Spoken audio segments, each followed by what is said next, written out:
Shalom. Welcome to the Hebrew Heritage Channel. If you're new here, we're glad to have you. And if you're returning, welcome back.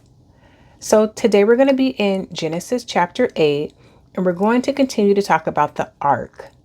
So in this chapter, we'll talk about the waters receding, the ark resting on Mount Ararat, and Noah and his family leaving the ark. So go ahead and grab your notepads and your Bible, and we'll get started in Genesis chapter 8, verse 1. And Elohim remembered Noah and every living thing and all the cattle that was with him in the ark. And Elohim made a wind to pass over the earth, and the waters assuaged. The fountains also of the deep and the windows of heaven were stopped, and the rain from heaven was restrained.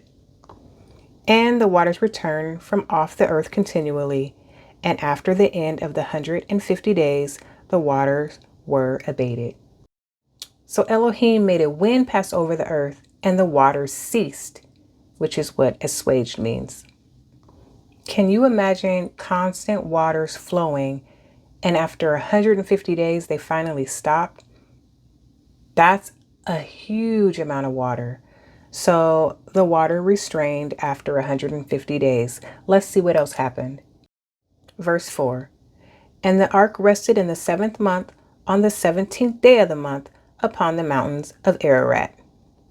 Now, Mount Ararat is a mountain located in Turkey.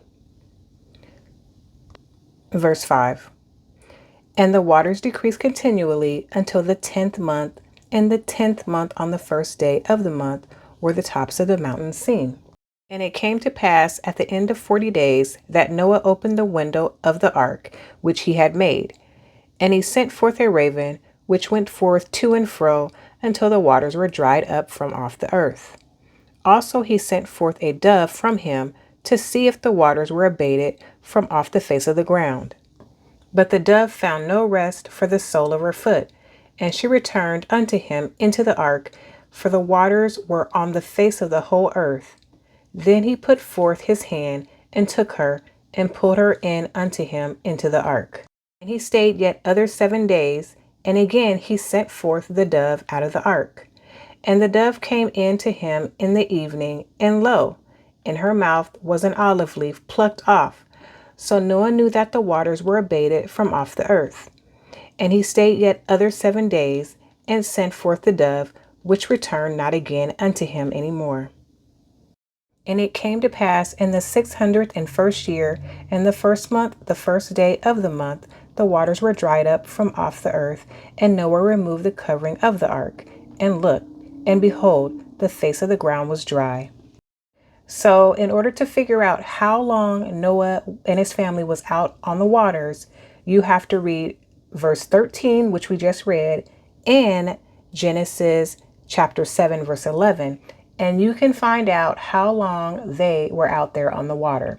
So it says, and it came to pass in the 601st year, in the 1st month, the 1st day of the month, the waters were dried up from off the earth, and Noah removed the covering of the ark, and looked, and behold, the face of the ground was dry. So in Genesis chapter 7, verse 11, let's read that again.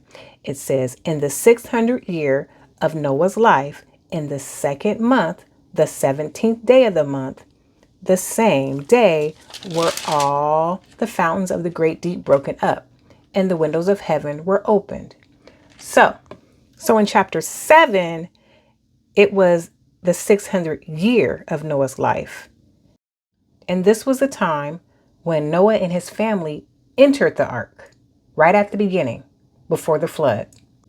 When you get to chapter 8, verse 13, it is the 601st year. So it's been a year since Noah and his family started off on that ark. They were out there for a whole year. Let's continue. Verse 14. And in the 2nd month, on the 7th and 20th day of the month, was the earth dried. Elohim spake unto Noah, saying, Go forth of the ark, thou and thy wife and thy sons' wives with thee. Bring forth with thee every living thing that is with thee, of all flesh, both of fowl and of cattle, and of every creeping thing that creepeth upon the earth, that they may breed abundantly in the earth, and be fruitful and multiply upon the earth.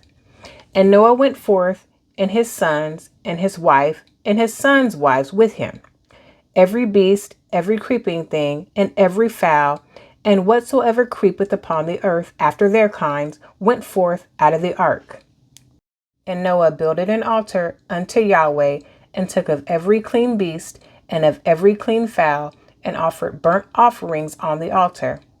And Yahweh smelled a sweet savor, and Yahweh said in his heart, I will not again curse the ground any more for man's sake.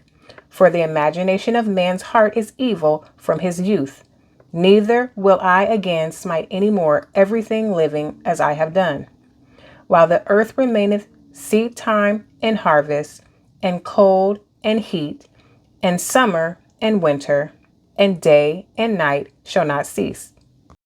In verse 22, there are only two seasons listed here, summer and winter. You don't see spring or autumn in the Bible at all. We only had two seasons, summer and winter. And we now have taken on the ways of the heathen, and the heathen have created a bridge between winter and summer, and they've added fall and spring. I wanted to point out and go back to verse 14 and let you know that they've created a calendar based on this verse alone. And another thing I wanted to point out to you is that all the way from Adam until Noah, the world had never seen rain. So these are just some key points that my elder priest pointed to me, and I wanted to pass that information along to you. So these are things that don't really stand out unless you kind of break down the word, break down the verses, and kind of put it all together. And then it becomes this big picture, which, makes this book come to life. So anyway, I pray that you guys join me next week, where we'll be in Genesis chapter 9, and we'll continue to talk about Noah. So I hope you guys have a wonderful week ahead, and I pray that Yah keep you and bless you. And until next time, family, be blessed.